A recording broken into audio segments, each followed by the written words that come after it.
ನಮಸ್ಕಾರ ವಿದ್ಯಾರ್ಥಿಗಳೇ, ಈ ವಿದ್ಯಾಲೋಕದ ಶೈಕ್ಷಣಿಕ ವಿಡಿಯೋಗೆ ನಿಮಗೆಲ್ಲರಿಗೂ ಸ್ವಾಗತ. ಎಲ್ಲರೂ ಕ್ಷೇಮ ಅಂತ ಭಾವಿಸ್ತಾ ಇಂದಿನ ತರಗತಿಯನ್ನು ಶುರು ಮಾಡೋಣ. ಇಂದಿನ ವಿಷಯ ವಿಜ್ಞಾನ, 6ನೇ ತರಗತಿ, ಅಧ್ಯಾಯ ದೈನಂದಿನ ಜೀವನದಲ್ಲಿ ರಸಾಯನಶಾಸ್ತ್ರ, ಉಪವಿಷಯ ದೈನಂದಿನ ಜೀವನದಲ್ಲಿ ರಸಾಯನಶಾಸ್ತ್ರ. ಹಾಗೂ ನಾನು ನಿಮ್ಮ ವಿಜ್ಞಾನ ಶಿಕ್ಷಕಿ ಐಶ್ವರ್ಯ ಸಿ. ಹಾಗಿದ್ರೆ ಬನ್ನಿ, ದೈನಂದಿನ ಜೀವನದಲ್ಲಿ ರಸಾಯನಶಾಸ್ತ್ರ ಎಷ್ಟು ಮುಖ್ಯವಾಗುತ್ತೆ, ಎಷ್ಟು ಭಾಗವಾಗಿದೆ, ಇದರ ಬಗ್ಗೆ ನಾವು ಕಲಿತ್ಕೊಳ್ಳೋಣ. ಮೊದಲನೇದಾಗಿ ಕಲಿಕೆಯ ಅಂಶಗಳು ಅಥವಾ ಕಲಿಕೆಯ ಉದ್ದೇಶಗಳು ಏನೇನು ನೋಡೋಣ.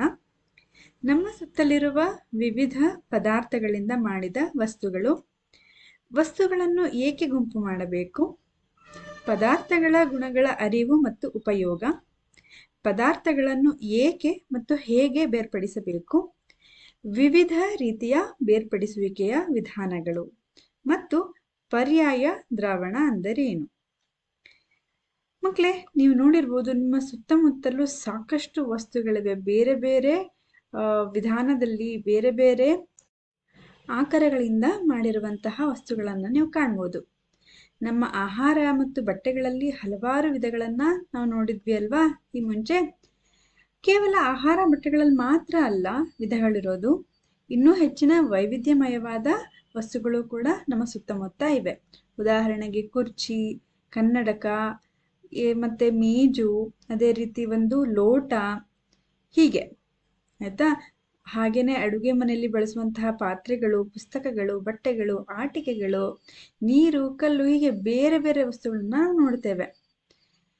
ನೀವು ಗಮನಿಸಿದ್ರ ಈ ಎಲ್ಲ ವಸ್ತುಗಳು ಬೇರೆ ಬೇರೆ ಆಕಾರವನ್ನ, ಬಣ್ಣವನ್ನ ಮತ್ತು ಬಳಕೆಯನ್ನ ಕೂಡ ಹೊಂದಿದೆ. ಗೋಲಾಕಾರದಲ್ಲೂ ಇರ್ಬೋದು, ಹೌದಲ್ವಾ. ಮತ್ತೆ ಗೋಲಾಕಾರದ ವಸ್ತುಗಳಲ್ಲಿ ನೀವು ಉದಾಹರಣೆ ಕೊಡ್ಬೋದಾದ್ರೆ ರಬ್ಬರ್ ಚೆಂಡು, ಕಾಲ್ ಚೆಂಡು ಮತ್ತು ಒಂದು ಗಾಜಿನ ಗೋಲಿ ಈ ಪಟ್ಟಿಗೆ ಸೇರಿಸ್ಕೋಬಹುದು, ಹೌದಲ್ವಾ.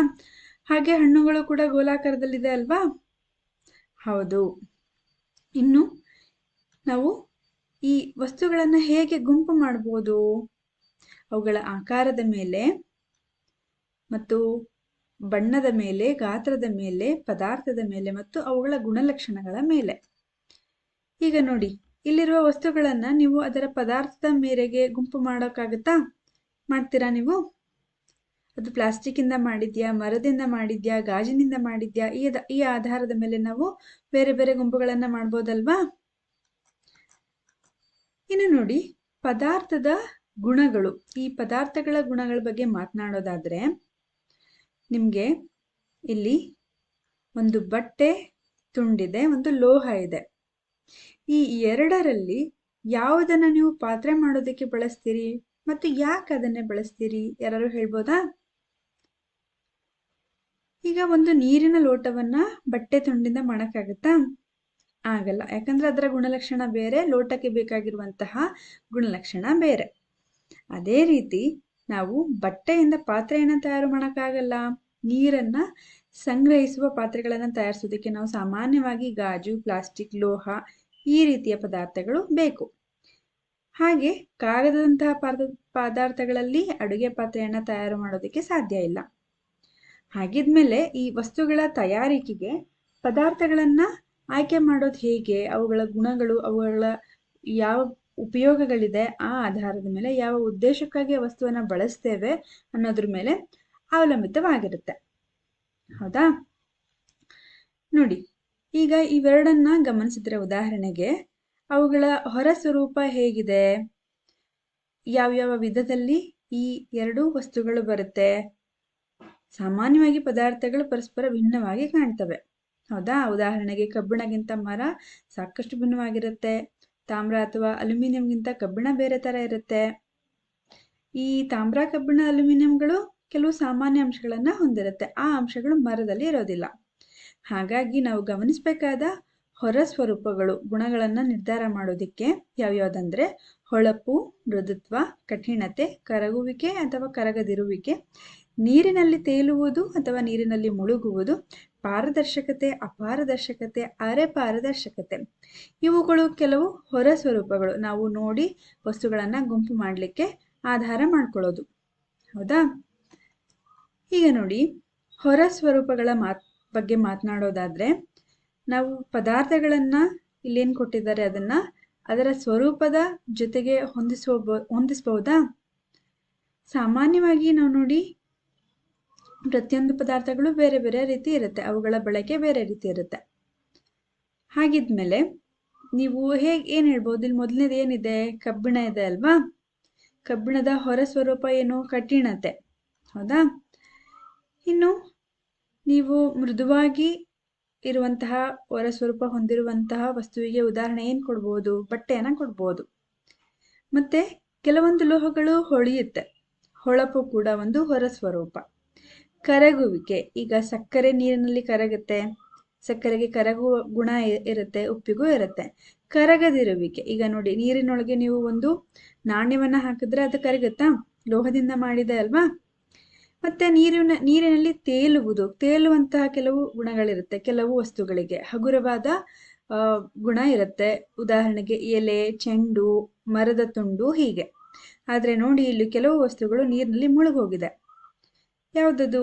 ಕೀಲಿಕೈ ಮುಳುಗೋಗಿದೆ, ನಾಣ್ಯಗಳು ಮುಳುಗೋಗಿದೆ, ಅದೇ ರೀತಿ ಗುಂಡಿಗಳು ಮುಳುಗೋಗಿದೆ, ಹೌದಾ? ಅದು ಅದರ ಗುಣ.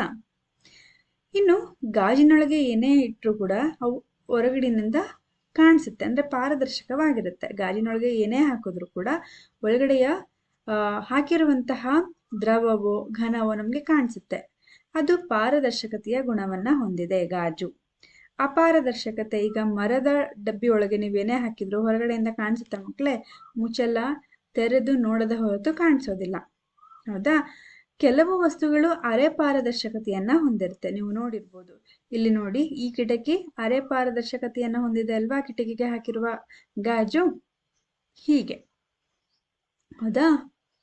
ಹಾಗಾಗಿ ಹೊರ ಸ್ವರೂಪ ಅಂದ್ರೆ ಅದರ ಕಠಿಣತೆ, ಹೊಳಪು, ಈ ಆಧಾರದ ಮೇಲೆ ನಾವು ಕೆಲವು ಲೋಹಗಳನ್ನ ಆ ಹೊರ ಸ್ವರೂಪವನ್ನ ಹೊಂದಿದೆ ಅಂತ ಹೇಳ್ಬೋದಾಗಿದೆ ಅಲ್ವಾ? ಅಲ್ಯೂಮಿನಿಯಂ, ಚಿನ್ನ, ಕಬ್ಬಿಣ, ತಾಮ್ರ ಹೊಳಪನ್ನ ಹೊಂದಿರುತ್ತೆ. ಮರ ಹೊಳಪನ್ನ ಹೊಂದಿರೋದಿಲ್ಲ, ಹೌದಾ? ಅದೇ ರೀತಿ ಈ ಹೊಳಪುಳ್ಳ ಪದಾರ್ಥಗಳು ಸಾಮಾನ್ಯವಾಗಿ ಲೋಹಗಳಾಗಿರುತ್ತೆ ಮಕ್ಕಳೇ. ಇನ್ನು ಕಠಿಣತೆ ಬಗ್ಗೆ ಮಾತನಾಡೋದಾದ್ರೆ, ಕೆಲವು ಪದಾರ್ಥಗಳನ್ನ ನೀವು ಕೈಯಿಂದ ಒತ್ತಿದಾಗ ಅವು ಸುಲಭವಾಗಿ ಕುಗ್ಗುತ್ತೆ, ಮತ್ತೆ ಕೆಲವು ವಸ್ತುಗಳು ಕುಗ್ಗಿಸಲು ಕಷ್ಟವನ್ನಿಸ್ಬೋದು. ಕಲ್ಲಿನ ತುಂಡು, ಮೊಳೆ, ಮೇಣದ ಬತ್ತಿ, ಸೀಮೆ ಸುಣ್ಣ, ಹೀಗೆ ಬೇರೆ ಬೇರೆ ಪದಾರ್ಥದ ಮೇಲ್ಮೈಯನ್ನ ನೀವು ಲೋಹದ ಕೀಲಿಯಿಂದ ಗೀಚಿ, ಆಗ ನಿಮಗೆ ಗೊತ್ತಾಗುತ್ತೆ. ಕೆಲವು ಪದಾರ್ಥಗಳನ್ನ ನೀವು ಸುಲಭವಾಗಿ ಗೀಚಬಲ್ರಿ, ಕೆಲವನ್ನ ಆಗೋದಿಲ್ಲ. ಹಾಗೆ ಈ ರೀತಿ ಕುಗ್ಗಿಸಲಾಗುವ ಅಥವಾ ಸುಲಭವಾಗಿ ಗೀಸಲಾಗುವಂತಹ ಪದಾರ್ಥಗಳನ್ನ ಮೃದು ಅಂತ ಕರಿಬಹುದು. ಕುಗ್ಗಿಸೋದಕ್ಕೆ ಕಷ್ಟ ಅನಿಸುವಂತಹ ವಸ್ತುಗಳನ್ನ ಕಠಿಣ ಅಂತ ಹೇಳ್ಬೋದು. ಈ ಮೃದು ವಸ್ತುಗಳಿಗೆ ಉದಾಹರಣೆ ಹತ್ತಿ, ಸ್ಪಂಜು ಕೊಡ್ಬೋದಲ್ವಾ? ಕಬ್ಬಿಣ ಕಠಿಣವಾಗಿರೋದಕ್ಕೆ ಉದಾಹರಣೆಯಾಗಿ ಹೇಳ್ಬೋದು. ಇನ್ನು ಕರಗುವಿಕೆ ಅಥವಾ ಕರಗದಿರುವಿಕೆಗೆ ನೀವು ಆಗ್ಲೇ ನಾವು ಚರ್ಚೆ ಮಾಡಿದ ಹಾಗೆ ಸಕ್ಕರೆ, ಉಪ್ಪು, ಸೀಮೆ ಸುಣ್ಣದ ಪುಡಿ, ಮರಳು, ಮಣ್ಣಿನ ಪುಡಿ ಇವುಗಳನ್ನ ತಗೊಂಡು ನೀರಿನೊಳಗೆ ಹಾಕ್ಲಿಕ್ಕೆ ಪ್ರಯತ್ನ ಮಾಡಿ. ಯಾವುದು ಕರಗುತ್ತೆ, ಯಾವುದು ಕರಗಲ್ಲ ನಿಮ್ಗೆ ಗೊತ್ತಾಗುತ್ತೆ ಅಲ್ವಾ? ಹಾಗಾಗಿ ನಾವು ಕೆಲವು ವಸ್ತುಗಳನ್ನ ಮಾತ್ರ ಕರಗುವಂತಹ ವಸ್ತುಗಳು, ಕೆಲವು ಕರಗದಿರುವಿಕೆಯ ಸ್ವರೂಪಕ್ಕೆ ಅಥವಾ ಗುಣಕ್ಕೆ ಉದಾಹರಣೆಯಾಗಿ ಹೇಳ್ಬೋದಾಗಿದೆ ಮಕ್ಕಳೇ. ಈಗ ನೋಡಿ, ನಾವು ಈ ಪದಾರ್ಥಗಳನ್ನ ಯಾಕೆ ಗುಂಪು ಮಾಡಬೇಕು? ಗುಂಪು ಮಾಡೋದ್ರಿಂದ ಏನು ಪ್ರಯೋಜನ?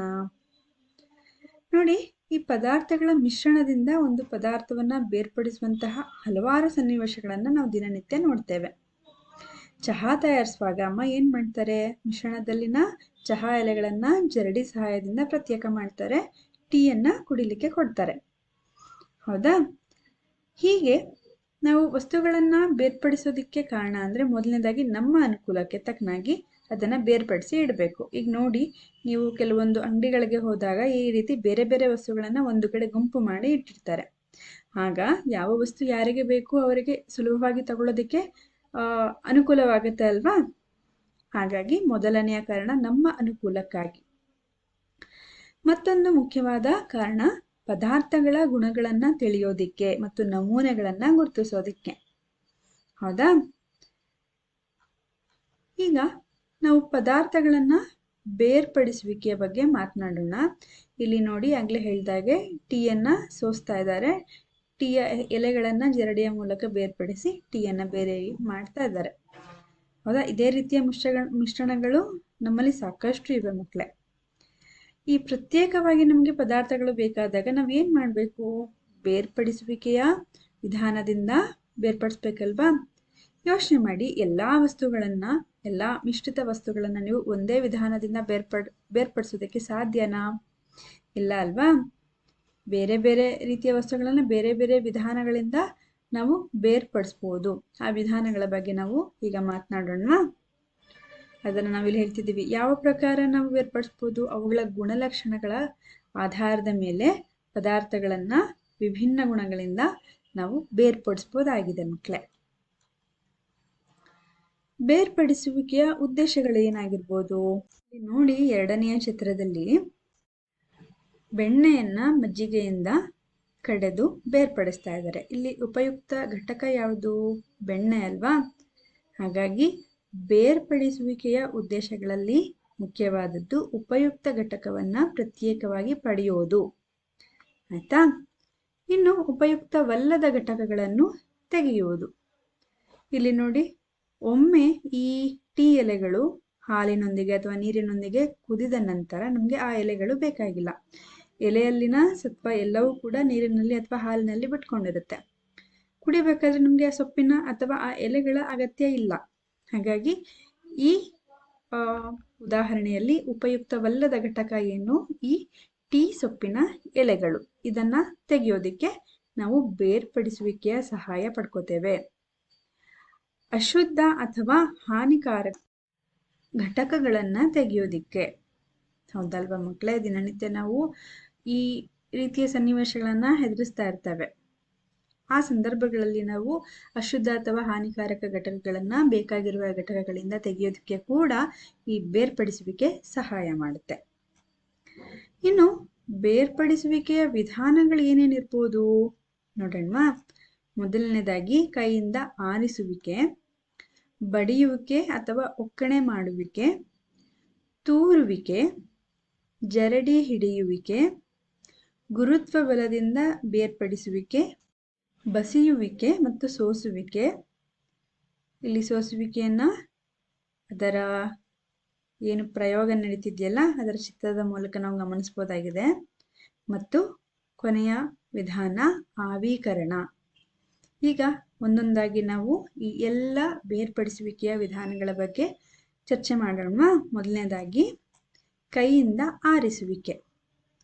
ನೀವು ಇದನ್ನ ಗಮನಿಸಿರ್ತೀರ ಅಲ್ವಾ ಮಕ್ಕಳೇ? ಮನೆಯಲ್ಲಿ ಅಕ್ಕಿ ಸೋಸೋದನ್ನ ನೋಡಿರ್ತೀರ, ಅಥವಾ 2 ಮಿಶ್ರಿತ ಕಾಳುಗಳನ್ನ ತೆಗಿಲಿಕ್ಕೆ ನೀವು ಕೈಯಿಂದ ಆರಿಸ್ತಾರೆ. ಚಿತ್ರದಲ್ಲಿ ಗಮನಿಸಿ, ಇಲ್ಲಿ 2 ಬೇರೆ ಬೇರೆ ಕಾಳುಗಳಿವೆ, ಅದನ್ನ ಬೇರೆ ಬೇರೆ ಮಾಡ್ತಿದ್ದಾರೆ. ಹೌದಾ? ಪದಾರ್ಥಗಳು ದ್ರವ್ಯದ ಯಾವ ಸ್ಥಿತಿಯಲ್ಲಿವೆ ಗಮನಿಸಿ, ಇಲ್ಲಿ ಘನ ಸ್ಥಿತಿಯಲ್ಲಿವೆ. ಹೀಗೆ ಯೋಚನೆ ಮಾಡ್ಬೋದು. ಅಂಗಡಿಯಿಂದ ಕೊಂಡು ತಂದ ಧಾನ್ಯದ ಪುಟ್ಟಣವನ್ನ ನೀವು ತರಗತಿಗೆ ತನ್ನಿ. ಆಗ ಧಾನ್ಯವನ್ನ ಒಂದು ಕಾಗದದ ಹಾಳೆಯ ಮೇಲೆ ಹರಡಿ. ಕಾಗದದ ಮೇಲೆ ಒಂದೇ ವಿಧವಾದ ಧಾನ್ಯವನ್ನ ಕಾಣ್ತೀರಾ? ಅದರಲ್ಲಿ ಕಲ್ಲಿನ ತುಂಡು, ಹೊಟ್ಟು, ಒಡೆದ ಧಾನ್ಯ, ಬೇರೆ ಯಾವುದಾದ್ರೂ ಧಾನ್ಯದ ಕಣಗಳು ಇರುತ್ತೆ. ಹಾಗೇನ್ ಮಾಡ್ಬೇಕು? ನೀವು ಅದನ್ನ ಕೈಯಿಂದ ಆರಿಸ್ಬೋದಲ್ವಾ? ಅಶುದ್ಧಕಾರಕವಾದಂತಹ ಸ್ವಲ್ಪ ದೊಡ್ಡ ಗಾತ್ರದ ಕಸ, ಕಡ್ಡಿ, ಕಲ್ಲು ಹಾಗೂ ಗೋಧಿ, ಅಕ್ಕಿ ಅಥವಾ ಧಾನ್ಯಗಳ ಒಟ್ಟನ್ನ ಬೇರ್ಪಡಿಸೋದಿಕ್ಕೆ ನಾವು ಈ ಕೈಯಿಂದ ಆರಿಸುವಿಕೆಯ ವಿಧಾನವನ್ನ ಬಳಸ್ತೇವೆ. ಈ ರೀತಿಯ ಅಶುದ್ಧಕಾರಕ ಪದಾರ್ಥಗಳ ಪ್ರಮಾಣ ಸಾಮಾನ್ಯವಾಗಿ ಜಾಸ್ತಿ ಇರೋದಿಲ್ಲ. ಅಂತಹ ಸಂದರ್ಭದಲ್ಲಿ ನೀವು ಕೈಯಿಂದ ಆರಿಸುವ ಅನುಕೂಲಕರ ವಿಧಾನವನ್ನ ಬಳಸ್ಕೋಬೋದಲ್ವಾ? ನೋಡಿ, ಇಲ್ಲಿ ಗುಣಗಳು ಯಾವ್ಯಾವುದು, ಯಾವ ಆಧಾರದ ಮೇಲೆ ಅವರು ಬೇರೆ ಬೇರೆ ಮಾಡ್ತಿದ್ದಾರೆ? ಬಣ್ಣ ಮತ್ತು ಗಾತ್ರದ ಆಧಾರದ ಮೇಲೆ. ಯಾವ ಮಿಶ್ರಣಕ್ಕೆ ಉಪಯೋಗ ಆಗುತ್ತೆ ಇದು? ಅಕ್ಕಿ ಮತ್ತು ಕಲ್ಲು. ಇದೊಂದು ಉದಾಹರಣೆ ಅಷ್ಟೇ ಮಕ್ಕಳೇ. ಇನ್ನು 2ನೆಯ ವಿಧಾನ ಬಡಿಯುವಿಕೆ ಅಥವಾ ಒಕ್ಕಣೆ ಮಾಡುವಿಕೆ. ಈ ಬೆಳೆಗಳ ಕೊಯ್ಲು ಅಥವಾ ಕಟಾವ್ ಅಂತ ಏನಂತೀವಿ, ಅದರ ನಂತರ ಹೊಲದಲ್ಲಿ ಗೋಧಿ ಅಥವಾ ಭತ್ತದ ಪೈರಿನ ಕಂತೆಗಳನ್ನ ನೀವು ಕಾಣ್ಬೋದು. ಇಲ್ಲಿ ಧಾನ್ಯಗಳನ್ನ ಅದರ ಗಿಡಗಳಿಂದ ಮೊದಲು ಬೇರ್ಪಡಿಸ್ಬೇಕಲ್ವಾ? ಆ ಬೇರ್ಪಡಿಸುವ ಮೊದಲು ಆ ಪೈರುಗಳನ್ನು ನಾವು ಬಿಸಿಲಲ್ಲಿ ಒಣಗಿಸ್ತೇವೆ. ಪ್ರತಿಯೊಂದು ಪೈರು ಧಾನ್ಯದ ಹಲವು ಬೀಜಗಳನ್ನು ಹೊಂದಿರುತ್ತಲ್ವಾ. ಈ ಪೈರುಗಳ ನೂರಾರು ಕಂತೆಯಲ್ಲಿರುವ ಧಾನ್ಯದ ಬೀಜಗಳ ಸಂಖ್ಯೆಯನ್ನು ನೀವು ಕಲ್ಪನೆ ಮಾಡ್ಕೊಳ್ಳೋಕ್ಕೂ ಆಗಲ್ಲ, ಕೈಯಿಂದ ಆರ್ಸಕ್ಕಾಗಲ್ಲ ಅಲ್ವಾ. ಹಾಗಾಗಿ ಈ ಪೈರುಗಳ ಕಂತೆಗಳಿಂದ ಧಾನ್ಯದ ಬೀಜಗಳನ್ನು ರೈತರು ಈ ಬಡಿಯುವಿಕೆ ಮತ್ತು ಒಕ್ಕಣೆ ಮಾಡುವಿಕೆ ಅಂತ ಏನು ಕರಿತೀವಲ್ಲ ಅದರಿಂದ ಬೇರ್ಪಡಿಸ್ತಾರೆ. ಹೌದಾ. ಇನ್ನು ನೋಡಿ, ಇಲ್ಲಿ ಪದಾರ್ಥಗಳು ದ್ರವ್ಯದ ಯಾವ ಸ್ಥಿತಿಯಲ್ಲಿವೆ? ಘನ ಸ್ಥಿತಿಯಲ್ಲಿವೆ. ಯಾವ ಆಧಾರದ ಮೇಲೆ ಬೇರ್ಪಡಿಸ್ತಾರೆ? ಗಾತ್ರ ಮತ್ತು ಬಣ್ಣದ ಆಧಾರದ ಮೇಲೆ ಅಲ್ವಾ.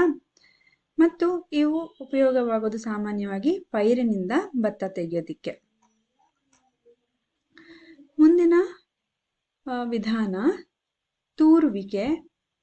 ನೋಡಿ, ಏನ್ ಕಾಣಿಸ್ತಿದೆ ನಿಮ್ಗೆ ತೂರುವಿಕೆಯಲ್ಲಿ? ಇಲ್ಲಿ ನೋಡಿ,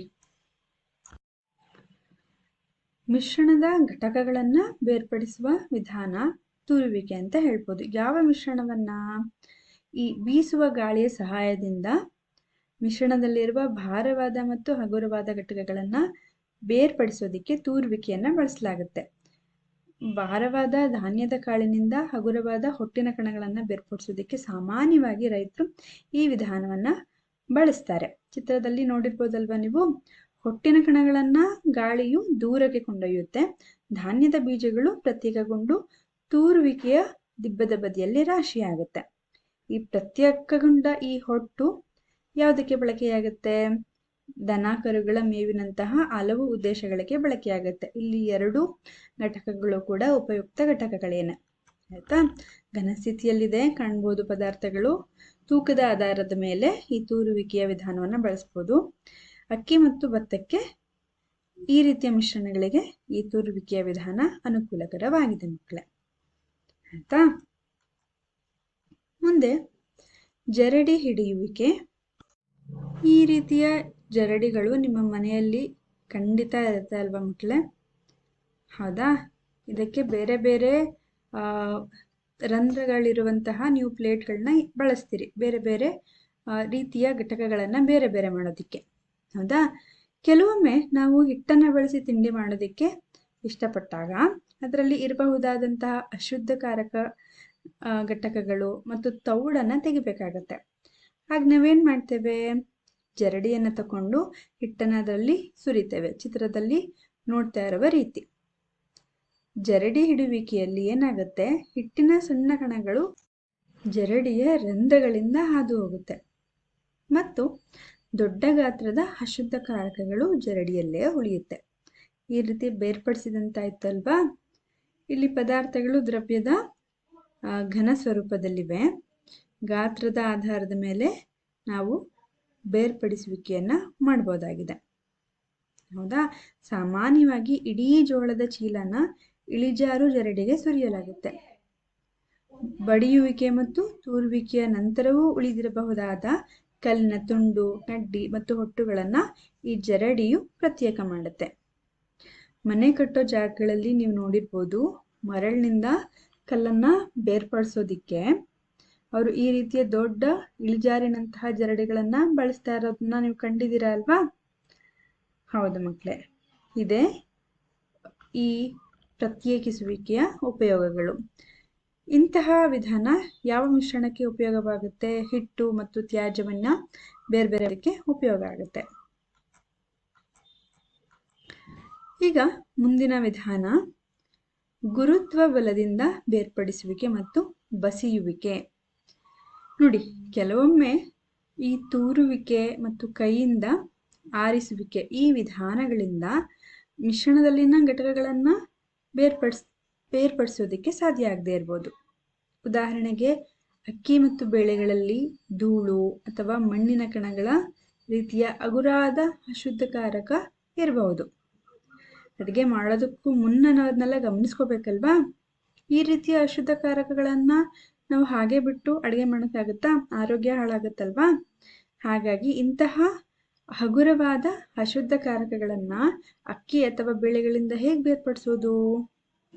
ಸಾಮಾನ್ಯವಾಗಿ ಬಳಸೋಕ್ಕಿಂತ ಮುಂಚೆ ಅಕ್ಕಿ ಅಥವಾ ಬೇಳೆಯನ್ನು ನಾವು ತೊಳಿತೇವೆ. ಇವುಗಳಿಗೆ ನೀರನ್ನು ಸೇರಿಸಿದಾಗ ಧೂಳು ಮತ್ತು ಮಣ್ಣಿನ ಕಣಗಳಂತಹ ಅಶುದ್ಧಕಾರಕಗಳು ಬೇರ್ಪಡುತ್ತೆ, ನೀರಲ್ಲಿ ಹೊಟ್ಟೋಗುತ್ತೆ. ಈಗ ಅಕ್ಕಿ ಅಥವಾ ಧೂಳು ಇವುಗಳಲ್ಲಿ ಯಾವುದು ಪಾತ್ರೆಯ ತಳದಲ್ಲಿ ಉಳಿದಿರುತ್ತೆ? ಯೋಚನೆ ಮಾಡ್ತೀರಾ? ಅಕ್ಕಿ ಅಲ್ವಾ? ಏಕೆ? ಅಲ್ಲಿ ಇರುವಂತಹ ಅಶುದ್ಧಕಾರಕಗಳು ಹಗುರವಾದವು, ನೀರಿನ ಜೊತೆ ಹೊಟ್ಟೋಗುತ್ತೆ. ನೀವು ಈ ರೀತಿ ಮಾಡಿದಾಗ ಕಲುಷಿತ ನೀರನ್ನ ಹೊರ ಹಾಕೋದಿಕ್ಕೆ ಪಾತ್ರೆಗಳನ್ನ ಓರೆಯಾಗಿ ಮಾಡೋದನ್ನ ನೋಡಿದ್ದೀರಲ್ಲ ಮಕ್ಕಳೇ? ಅಮ್ಮ ಮಾಡಿದಾರಲ್ವಾ? ನೀವು ಯಾವಾಗಾದ್ರೂ ಅಡುಗೆ ಮನೇಲಿ ಅಮ್ಮಂಗೆ ಸಹಾಯ ಮಾಡಿದ್ದೀರಾ? ಮಾಡಿದ್ರೆ ಇದೆಲ್ಲ ಗೊತ್ತಾಗುತ್ತೆ ನಿಮ್ಗೆ. ನೀರನ್ನ ಹೊರ ಹಾಕಿದಾಗ ಮಿಶ್ರಣದಲ್ಲಿರುವ ಭಾರವಾದ ಘಟಕವು ತಳಭಾಗದಲ್ಲಿ ಉಳಿಯುತ್ತೆ. ಅದನ್ನ ನಾವು ಗುರುತ್ವ ಬಲದಿಂದ ಬೇರ್ಪಡಿಸುವಿಕೆ ಅಂತ ಕರಿತೇವೆ. ನೀರನ್ನ ತೆಗೆಯುವಂತಹ ಕ್ರಿಯೆಯನ್ನ ಏನ್ ಹೇಳ್ತೇವೆ ಮತ್ತೆ? ಬಸಿಯುವಿಕೆ ಅಲ್ವಾ? ಅನ್ನ ಬಸಿಯೋದು ಅಂತಾನೂ ಹೇಳ್ತಾರೆ, ಕೇಳಿದ್ದೀರಾ ನೀವು? ಅನ್ನವನ್ನ ಒಲೆಯ ಮೇಲೆ ಕುಕ್ಕರ್ ಸಹಾಯ ಇಲ್ಲದೆ ಮಾಡಬೇಕಾದಾಗ ಅನ್ನ ಇನ್ನೇನಾಗುತ್ತೆ ಅಂದಾಗ ಅದರಲ್ಲಿರುವ ನೀರನ್ನ ಬಸಿತಾರೆ, ಅನ್ನನ ಒಳಗಡೆನೆ ಉಳಿಸ್ಕೊಂಡು. ಅದು ಕೂಡ ಈ ಗುರುತ್ವ ಬಲದಿಂದ ಮತ್ತು ಬಸಿಯುವಿಕೆಯ ಕ್ರಿಯೆಯಿಂದ ಬೇರ್ಪಡಿಸುವ ವಿಧಾನ ಅಂತ ಹೇಳ್ಬೋದು. ಹೌದಾ? ಇನ್ನು ನೋಡಿ, ಇಲ್ಲಿ ಮಣ್ಣು ಮತ್ತು ನೀರು ಮಿಶ್ರಿತವಾದ ದ್ರವ್ಯವಿದೆ. ಅದನ್ನು ನೀವು ಬಸಿಯುವಾಗ ಏನು ಬೇರ್ಪಡ್ತಾ ಇದೆ? ಗುರುತ್ವಾಕರ್ಷಣ ಬಲದಿಂದ ನೀರು ಇನ್ನೊಂದು ಪಾತ್ರೆಗೆ ಹೋಗ್ತಾ ಇದೆ. ಭಾರವಾದ ಈ ಮಣ್ಣು ಅಂದರೆ ನೀರಲ್ಲಿ ಕರಗದೇ ಇರುವಂಥದ್ದು ಇಲ್ಲಿ ತಳದಲ್ಲೇ ಉಳಿತಾ ಇದೆ. ಹೌದಾ? ಇದರಲ್ಲಿರುವಂತಹ ದ್ರವ್ಯ ಯಾವ ಸ್ಥಿತಿಯಲ್ಲಿದೆ? ಘನ, ದ್ರವ. ಮತ್ತು ಯಾವ ಗುಣಗಳ ಆಧಾರದ ಮೇಲೆ ಬೇರ್ಪಡಿಸ್ತಾ ಇದ್ದೇವೆ? ತೂಕ ಮತ್ತು ಕರಗುವಿಕೆ. ಹೌದು, ಸರಿಯಾದ ಉತ್ತರ. ಇಂತಹ ಮಿಶ್ರಣಗಳಿಗೆ ಉಪಯೋಗ ಆಗ್ಬೋದು. ಉದಾಹರಣೆಗೆ ಉಪ್ಪು ಮತ್ತು ಮರಳು, ಇಂತಹ ಮಿಶ್ರಣಗಳಿಗೆ ಇದು ಉಪಯೋಗವಾಗ್ಬೋದು. ಹೌದಾ? ಇನ್ನು ಸೋಸುವಿಕೆ. ಈ ಸೋಸುವಿಕೆ ಯಾವಾಗ ನಿಮಗೆ ಬಳಕೆಗೆ ಬರುತ್ತೆ? ಎರಡು ಪರಸ್ಪರ ಬೆರೆಯದ ದ್ರವಗಳ ಮಿಶ್ರಣವನ್ನ ಪ್ರತ್ಯೇಕ ಮಾಡೋದಿಕ್ಕೆ ಸೋಸುವಿಕೆಯನ್ನ ಬಳಸ್ತೇವೆ. ಉದಾಹರಣೆಗೆ ಎಣ್ಣೆ ಮತ್ತು ನೀರಿನ ಮಿಶ್ರಣ.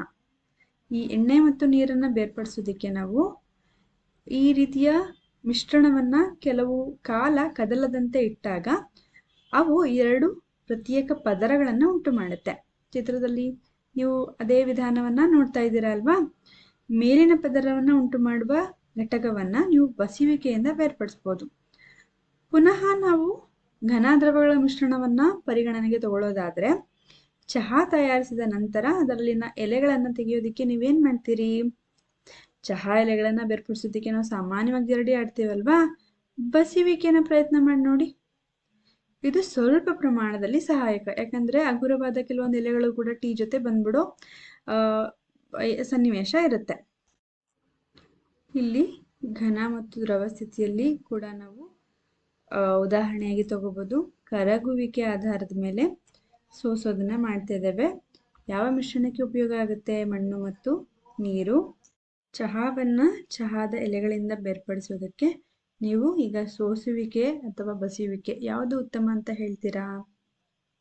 ಸೋಸುವಿಕೆ ಅಲ್ವಾ? ಅರ್ಥ ಆಗಿದೆ ಅಲ್ವಾ ನಿಮ್ಗೆ ಇದು ಸೋಸುವಿಕೆ ಅಂದ್ರೆ ಏನು ಅಂತ? ಇನ್ನು ಒಂದಕ್ಕಿಂತ ಹೆಚ್ಚು ವಿಧಾನದ ಬಳಕೆ. ಉದಾಹರಣೆಗೆ ಉಪ್ಪು ಮತ್ತು ಮರಳು. ಆಯ್ತಾ? ಇಲ್ಲಿ ಏನಾಗುತ್ತೆ? ಮರಳು ಮತ್ತು ಉಪ್ಪಿನ ಮಿಶ್ರಣವನ್ನ ತಗೊಳ್ಳಿ. ಇವುಗಳನ್ನ ಬೇರ್ಪಡಿಸೋದಿಕ್ಕೆ ಕೈಯಿಂದ ಆರಿಸೋದು ಖಂಡಿತ ಪ್ರಾಯೋಗಿಕ ಅಲ್ಲ ಅಲ್ವಾ?